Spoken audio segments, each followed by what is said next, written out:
करता था, उसके जो छोटे छोटे किसान हैं वह रो रहे हैं, क्योंकि एक व्यक्ति के लिए सब कुछ बदला जा रहा है। सुनने की हिम्मत रखो। मैं अध्यक्ष महोदय जी,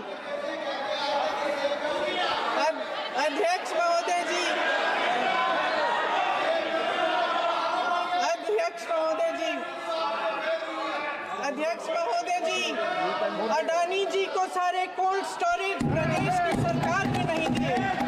अडानी जी को सारे कोल्ड स्टोरेज आपकी सरकार ने दिए हैं।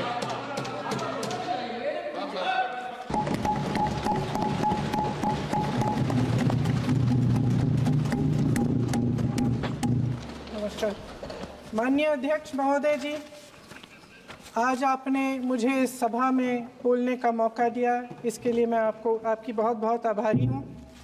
सबसे पहले जो सुरक्षाकर्मी, जो जवान अफसर 13 दिसंबर को संसद की सुरक्षा के लिए शहीद हुए, उनके प्रति मैं श्रद्धांजलि व्यक्त करना चाहती हूँ।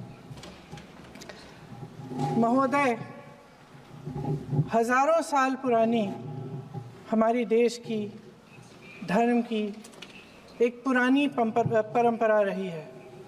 ये परंपरा संवाद, चर्चा की रही है।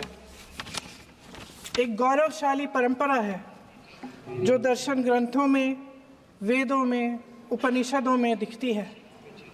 वाद विवाद और संवाद की हमारी पुरानी संस्कृति है। अलग अलग धर्मों में भी, इस्लाम में, सूफियों में, बौद्ध धर्म में, जैन धर्म में, सिख धर्म में भी ये वाद संवाद, ये चर्चा बहस, इसकी संस्कृति रही है। इसी परंपरा से उभरा हमारा स्वतंत्रता संग्राम। हमारा स्वतंत्रता संग्राम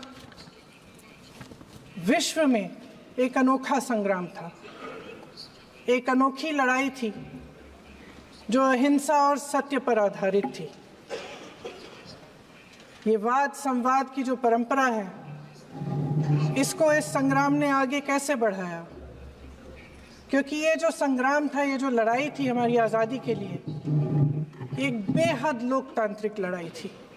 इसमें देश के किसान, देश के जवान, देश के मजदूर, देश के अधिवक्ता, देश के बुद्धिजीवी, चाहे किसी भी जाति के हों, चाहे किसी भी धर्म के हों, चाहे किसी भी भाषा को बोलते हों, सब इस स्वतंत्रता संग्राम में शामिल हुए।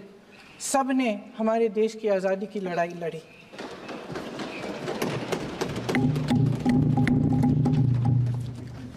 और उसी आज़ादी की लड़ाई से एक आवाज़ उभरी जो हमारी देश की आवाज़ थी। वो आवाज़ ही आज हमारा संविधान है। साहस की आवाज़ थी, हमारी आज़ादी की आवाज़ थी, और उसी की गूंज ने हमारे संविधान को लिखा और बनाया। ये सिर्फ एक दस्तावेज नहीं है। बाबा साहेब अम्बेडकर, मौलाना आज़ाद जी, राजगोपालाचारी जी और जवाहरलाल नेहरू जी और उस समय के तमाम नेता, जैसे आपने कहा,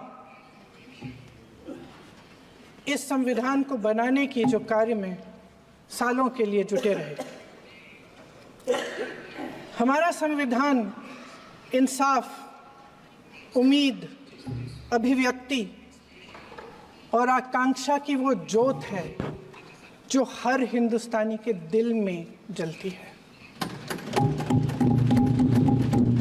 अध्यक्ष महोदय, इस ज्योत ने हर एक भारतीय को ये पहचानने की शक्ति दी कि उसे न्याय मिलने का अधिकार है, कि उसमें अपने अधिकारों के लिए आवाज़ उठाने की क्षमता है, कि जब वो आवाज़ उठाएगा तो सत्ता को उसके सामने झुकना पड़ेगा।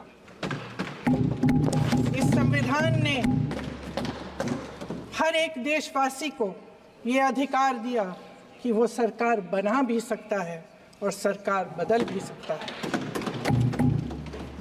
ये जोत जो हर हिंदुस्तानी के दिल में जलती है, उसने हर हिंदुस्तानी को ये विश्वास दिया कि देश की संपत्ति में, देश की दौलत में, संसाधनों में उसका भी हिस्सा है, कि उसे एक सुरक्षित भविष्य की उम्मीद का अधिकार है, कि देश बनाने में भी उसकी भागीदारी है। उम्मीद और आशा की ये जोत मैंने देश के कोने कोने में खुद देखी है। उन्नाव में मैं एक रेप पीड़िता के घर गई, उसे जलाकर मार डाला था। वो शायद 20-21 साल की होगी। हम सबके बच्चे हैं। हम सोच सकते हैं कि अगर हमारी बेटी के साथ बार बार बलात्कार हुआ और फिर जब वो अपनी लड़ाई लड़ने के लिए गई तो उसको जलाकर मार डाला गया होता तो हम पर क्या बीतती। मैं उस बच्ची के पिता से मिली। उसके खेत जलाए गए थे, उसके भाइयों को पीटा गया था, उसके पिता को बाहर से, घर के बाहर घसीट कर मारा गया था। उस पिता ने मुझे बताया कि बेटी, मुझे न्याय चाहिए। मेरी बेटी अपने एफआईआर को दर्ज करने के लिए जब जिले में गई तो उसको मना किया गया। अगले जिले में जाना पड़ा उसे। वो रोज सुबह 6 बजे उठकर तैयार होकर अकेली अपने मुकदमे को लड़ने के लिए अगले जिले में ट्रेन से जाती थी। उसके पिता ने मुझे कहा कि मैंने उससे कहा, बेटी अकेले मत जाओ, छोड़ दो ये लड़ाई। लेकिन उसकी बेटी ने उसको जवाब दिया कि नहीं पिताजी, मैं अकेली जाऊंगी, मैं लड़ूंगी, ये मेरी लड़ाई है, मैं इसको लड़ूंगी। ये लड़ने की क्षमता, ये हिम्मत उस लड़की को और करोड़ों भारत की नारियों को हमारे संविधान ने दी। आगरा में मैं अरुण वाल्मीकि के घर गई। अरुण वाल्मीकि पुलिस स्टेशन में काम करता था, सफाई का काम करता था। आप सोच सकते हैं हमारी तरह उसका भी परिवार था। नई नई शादी हुई थी, 2-3 महीनों का बच्चा था। पुलिस स्टेशन में चोरी हो गई। चोरी का इल्ज़ाम उस पर लगाया गया। उसके पूरे परिवार को उठाकर पुलिस स्टेशन में ले गए। आप हंस रहे हैं, लेकिन ये गंभीर बात है। और क्या करेंगे? शर्म करो, शर्म। अरुण वाल्मीकि को पीट पीट के मार डाला, उसकी बीवी को पीटा, उसके पिता के नाखून निकाले, उसके पूरे परिवार को पीटा गया।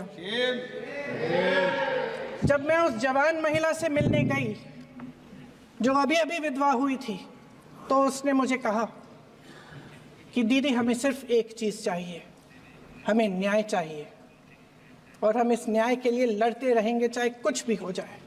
ये हिम्मत उस महिला को हमारे संविधान ने दी।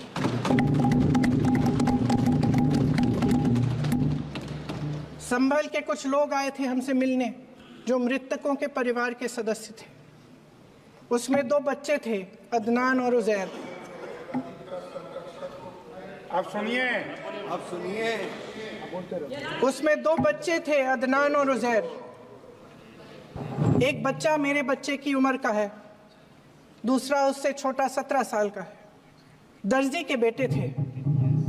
दर्जी का एक ही सपना था कि वो अपने बेटों को पढ़ाएगा, लिखाएगा। एक बेटा डॉक्टर बनेगा, एक बेटा भी सफल होगा दूसरा बेटा भी अपने जीवन में सफल होगा। उनके पिताजी हर रोज उनको स्कूल छोड़ते थे। उस दिन भी स्कूल छोड़ने के बाद अपनी दुकान में चले गए। उन्हें पता नहीं था कि विवाद हो रहा है। उन्होंने भीड़ देखी, घर आने की कोशिश की तो पुलिस ने गोली से मार डाला। वो 17 साल का बच्चा अदनान मुझसे कहता है, वो 17 साल का बच्चा अदनान मुझसे कहता है कि मैं बड़ा होकर डॉक्टर बन के दिखाऊंगा। मैं अपने पिता का सपना साकार करूंगा। ये सपना, ये आशा उसके दिल में हमारे संविधान ने डाली। अध्यक्ष महोदय, हमारे देश के करोड़ों देशवासियों के संघर्ष में, अपने अधिकारों की पहचान में, इनकी कठिन से कठिन परिस्थितियों से लड़ने की अपार हिम्मत में और देश से न्याय की अपेक्षा में हमारे संविधान की ज्योत जल रही है। मैंने हमारे संविधान की ज्योत को जलते हुए देखा है और इसके साथ साथ ये भी समझा है कि हमारा संविधान एक सुरक्षा कवच है, एक ऐसा सुरक्षा कवच है जो देशवासियों को सुरक्षित रखता है, न्याय का कवच है, एकता का कवच है और अभिव्यक्ति की आज़ादी का कवच है। दुख की बात यह है कि मेरे सत्ता पक्ष के साथी जो बहुत बड़ी बड़ी बातें करते हैं, इन्होंने इन 10 सालों में ये सुरक्षा कवच, सत्ता पक्ष के मेरे साथियों ने ये सुरक्षा कवच तोड़ने का पूरा प्रयास किया है। संविधान में सामाजिक, आर्थिक और राजनीतिक न्याय का वादा है। ये वादा एक सुरक्षा कवच है जिसको तोड़ने का काम शुरू हो चुका है। लैटरल एंट्री और निजीकरण के जरिए ये सरकार आरक्षण को कमजोर करने का काम कर रही है। अगर लोकसभा में ये नतीजे नहीं आए होते तो ये संविधान बदलने का काम भी शुरू कर लेते। सच्चाई ये है अध्यक्ष महोदय कि आज संविधान बार बार इसलिए कह रहे हैं क्योंकि इस चुनाव में इनको पता चल गया कि इस देश की जनता ही इस संविधान को सुरक्षित रखेगी, कि इस चुनाव में हारते हारते जीतने से इन्हें एहसास हुआ कि ये संविधान बदलने की बात इस देश में नहीं चलेगी। आज जनता की मांग है कि जाति जनगणना हो। सत्ता पक्ष के मेरे साथी ने इसका जिक्र किया। ये जिक्र भी आज इसलिए हो रहा है क्योंकि चुनाव में ये नतीजे आए। ये जाति जनगणना इसलिए जरूरी है ताकि हमें पता चले कि किसकी क्या स्थिति है और नीतियां उस हिसाब से बने। इनकी गंभीरता का प्रमाण ये है कि जब चुनाव में पूरे विपक्ष ने जोरदार आवाज उठाई कि ये जाति जनगणना होनी चाहिए, तो इनका जवाब देखिए। इनका जवाब भैंस भाग भैंस चुरा लेंगे, मंगलसूत्र चुरा लेंगे, इनका ये जवाब था। ये गंभीरता है इनकी जाति जनगणना पर। महोदय, हमारे संविधान ने आर्थिक न्याय की नींव डाली, किसानों, गरीबों और को जमीन बांटी, भूमि सुधार किया, जिसका नाम लेने से कभी कभी आप झिझकते हैं और कभी कभी उनका नाम धड़ाधड़ इस्तेमाल किया जाता है अपने आप को बचाने के लिए। उन्होंने HAL, BHEL, SAIL, GAIL, ONGC, NTPC, railways, IIT, IIM, oil refineries, तमाम PSU बनाए। अध्यक्ष महोदय, उनका नाम पुस्तकों से मिटाया जा सकता है, उनका नाम भाषणों से मिटाया जा सकता है, लेकिन जो उनकी भूमिका रही इस देश की आज़ादी के लिए और इस देश के निर्माण के लिए, वो इस देश में से कभी मिटाया नहीं जा सकता। 75 सालों में जनता का भरोसा रहा कि नीतियां बनेंगी तो जनता की भलाई के लिए बनेंगी। जल जंगल जमीन का अधिकार मिला आदिवासी भाई बहनों को। इंदिरा जी ने बैंकों का राष्ट्रीयकरण करवाया, खदानों का राष्ट्रीयकरण कराया। कांग्रेस और यूपीए की सरकारों में शिक्षा का, भोजन का अधिकार मिला। 75 सालों में जनता का भरोसा मिला। पहले संसद चलती थी तो जनता की उम्मीद होती थी कि सरकार महंगाई और बेरोजगारी पर चर्चा करेगी, कोई उपाय निकालेगी, कोई रास्ता निकालेगी। लोग मानते थे कि अगर कोई नई आर्थिक नीति बनेगी तो देश की अर्थव्यवस्था को मजबूत बनाने के लिए बनेगी, तो भारतीय बाजार को मजबूत बनाने के लिए बनेगी, उनके भविष्य को मजबूत बनाने के लिए बनेगी। किसान और आदिवासी भाई बहन भरोसा करते थे कि यदि जमीन के कानून में संशोधन होगा तो उन्हीं की भलाई के लिए होगा। आप नारी शक्ति की बात करते हैं। आज चुनाव की वजह से शायद इतनी बातचीत हो रही है नारी शक्ति के बारे में, क्योंकि हमारे संविधान ने महिलाओं को यह अधिकार दिया, उनकी शक्ति को परिवर्तित किया वोट में। और आज आपको पहचानना पड़ रहा है कि महिलाओं के बिना, कि नारी शक्ति के बिना ये सरकारें नहीं बन सकती हैं। इसीलिए आज आप नारी शक्ति की बातें दोहरा रहे हैं। जो आप नारी शक्ति का अधिनियम लाए हैं उसको लागू क्यों नहीं करते? वो 10 साल बाद लागू क्यों होगा? क्या आज की नारी 10 साल इंतजार करेगी उसके लागू करने के लिए? क्या बात है, क्या बात है।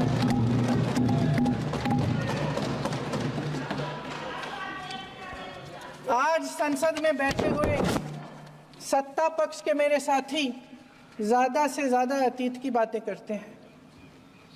1921 में क्या हुआ, कब हुआ, नेहरू जी ने क्या किया। अरे वर्तमान की बात करिए, देश को बताइए आप क्या कर रहे हैं, आपकी जिम्मेदारी क्या है? कि सारी जिम्मेदारी जवाहरलाल नेहरू की है। अध्यक्ष महोदय जी, ये सरकार आर्थिक न्याय का सुरक्षा कवच तोड़ रही है। आज संसद में बैठी ये सरकार बेरोजगारी और महंगाई से जूझ रही हमारी जनता को क्या राहत दे रही है। कृषि के कानून भी बड़े बड़े उद्योगपतियों के लिए बन रहे हैं। सही एमएसपी को छोड़िए, डीएपी तक नहीं मिल रहा है।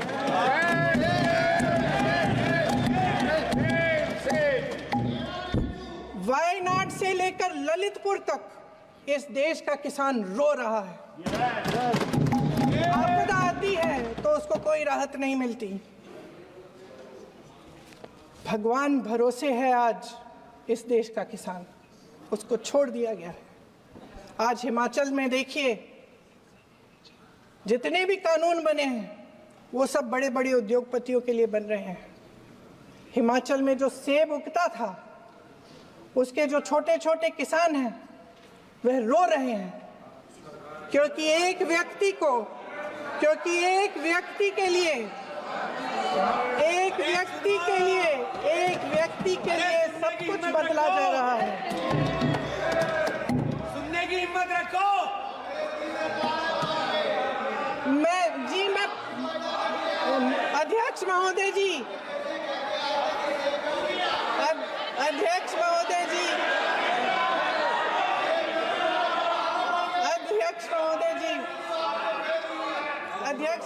जी, अडानी जी को सारे कोल्ड स्टोरेज प्रदेश की सरकार ने नहीं दिए। अडानी जी को सारे कोल्ड स्टोरेज आपकी सरकार ने दिए। देश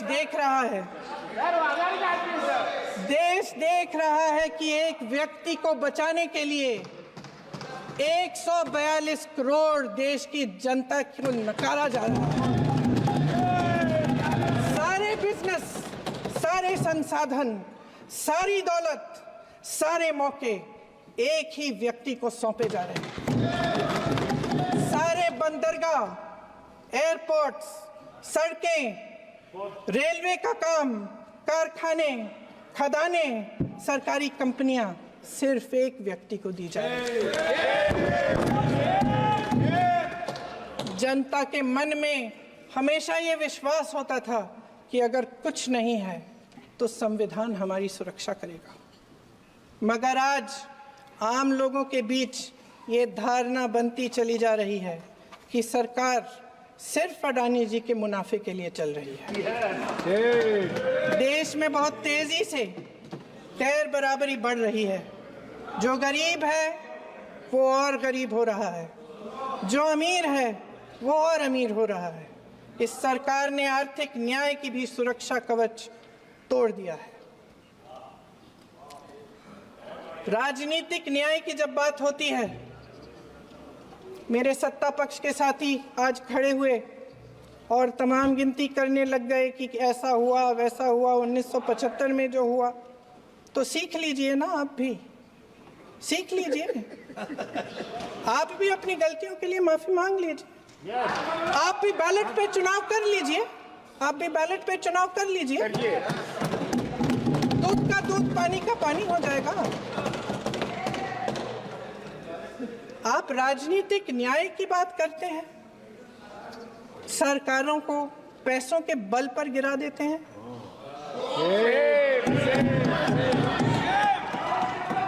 मेरा आग्रह है कि अपन संविधान में सकारात्मक बोले।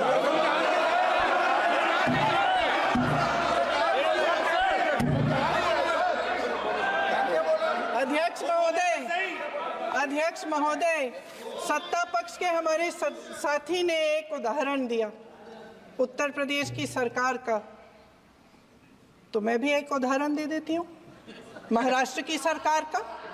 मैं भी एक उदाहरण दे देती हूँ हिमाचल की सरकार को तोड़ने की कोशिश किसने की, पैसों के बल पे की, गोवा की सरकार।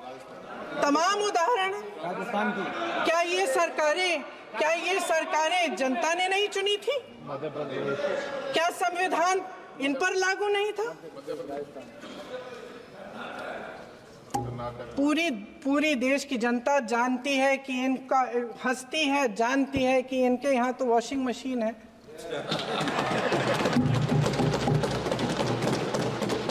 जो यहाँ से वहाँ जाता है वो धुल जाता है। इस तरफ दाग, उस तरफ स्वच्छता।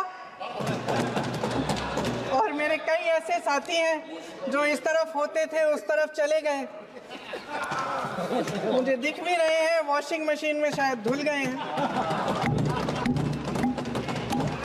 अध्यक्ष महोदय, जहां भाईचारा और अपनापन होता था, जहां हमारे संविधान ने एकता का सुरक्षा कवच दिया था, वहां शक और घृणा के बीज बोए जा रहे हैं। एकता का सुरक्षा कवच तोड़ा जा रहा है। प्रधानमंत्री जी यहाँ सदन में संविधान की किताब को यूं माथे से लगाते हैं, लेकिन संभल में, हाथरस में, मणिपुर में जब न्याय की गुहार आती है, उठती है, तो उनके माथे पे शिकन तक नहीं आता।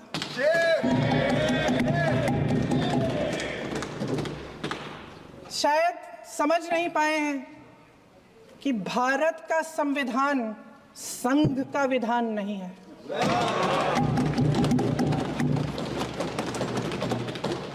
भारत के संविधान ने हमें एकता दी, हमें आपसी प्रेम दिया। उस मोहब्बत की दुकान जिस पर आपको हंसी आती है, उसके साथ करोड़ों देशवासी चले। करोड़ों देशवासियों के दिल में एक दूसरे के लिए प्रेम है, घृणा नहीं है।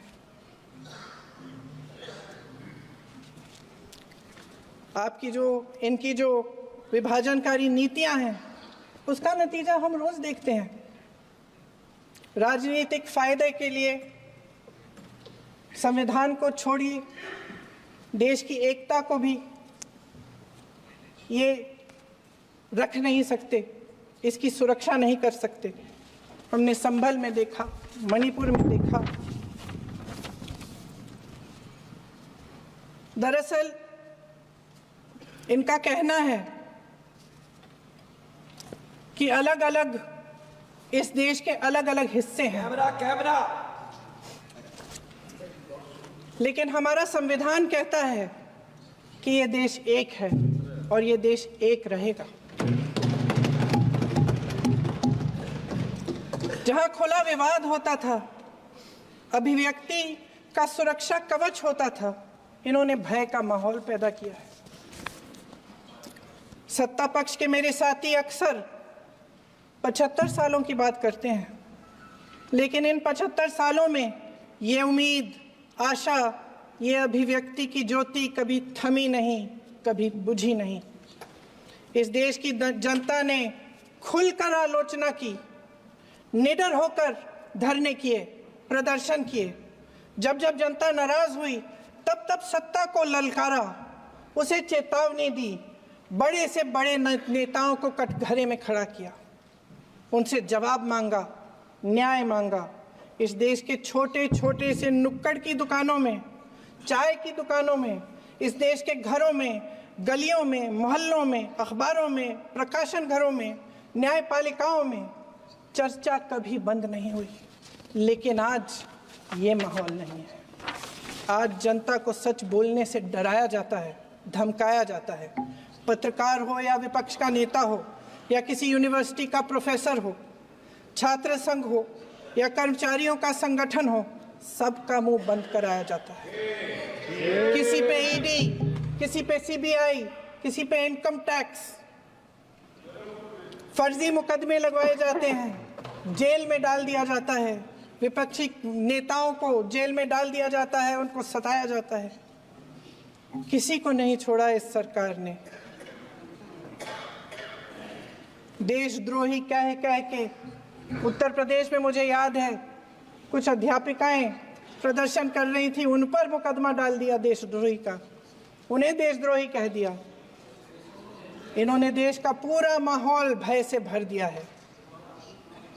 इनकी मीडिया की मशीन झूठ फैलाती है, तरह तरह के आरोप लगाती है, और शायद वह भी भय में ही है। महोदय, मैं इस सदन को याद दिलाना चाहती हूं कि ऐसा डर का माहौल देश में अंग्रेजों के राज में था। जब इस तरफ बैठे हुए गांधी की विचारधारा वाले लोग आज़ादी की लड़ाई लड़ रहे थे और उस तरफ वाली विचारधारा वाले लोग भय में रहकर अंग्रेजों के साथ साठ-गांठ कर रहे थे। लेकिन अध्यक्ष महोदय, भय का भी अपना स्वभाव होता है। भय फैलाने वाले हमेशा भय का खुद शिकार बन जाते हैं। ये प्रकृति का नियम है। आज इनकी भी यही हालत हो गई है। भय फैलाने के इतने आदी हो गए हैं कि खुद भय में रहने वाले हैं, चर्चा से डरते हैं, आलोचना से घबराते हैं। कई दिनों से हम मांग रहे हैं कि चर्चा करिए, लेकिन चर्चा करने की हिम्मत ही नहीं है।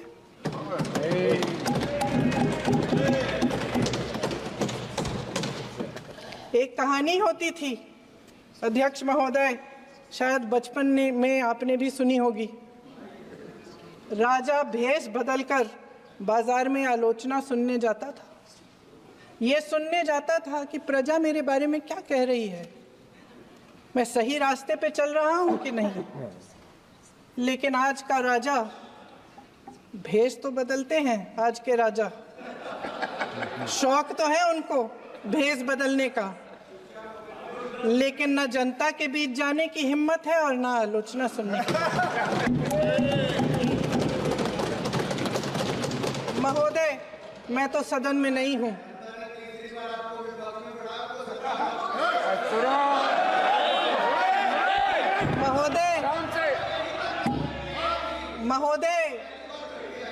महोदय, जनता में बहुत विवेक है, ये सही है।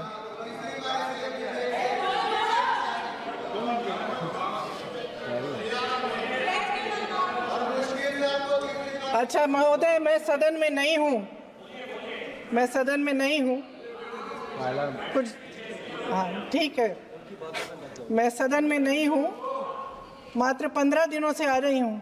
लेकिन मुझे ताज्जुब होता है कि इन 15 दिनों में इतनी बड़े इश्यूज हैं, इतनी बड़ी बातें हैं, प्रधानमंत्री जी मात्र एक दिन के लिए, शायद 10 मिनट के लिए दिखे हैं सब।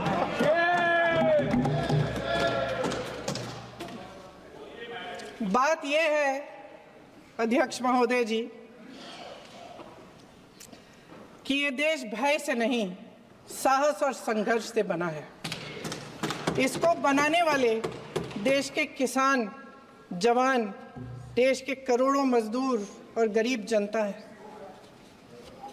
संविधान इनको साहस देता है। मेहनती मिडिल क्लास है और इस देश के जो करोड़ों देशवासी हैं जो रोजाना भयंकर परिस्थितियों का सामना करते हैं, उनको साहस देता है। वायनाड में जो आपदा आई उसमें एक छोटा लड़का था 17 साल का। 6 घंटों के लिए उसने अपनी माँ को बचाने की कोशिश की। 6 घंटों के लिए आप सोच सकते हैं कि अगर नदी की धारा बह रही है, नाराज है, आप अपनी माँ को पकड़े हो, 6 घंटों के लिए पकड़े रखते हो कि मेरी माँ बच जाएगी और अंत में वो माँ भी बह जाती है। उस लड़के का साहस, उन महिलाओं का साहस जो पीड़ित हैं लेकिन फिर भी अपनी लड़ाई लड़ रहे हैं, उन संभल के बच्चों का साहस जिनके पिताजी अभी अभी गुजर गए लेकिन फिर भी उनके सपनों को साकार करने की हिम्मत है, उनका साहस है। वो साहस इस संविधान ने दिया है।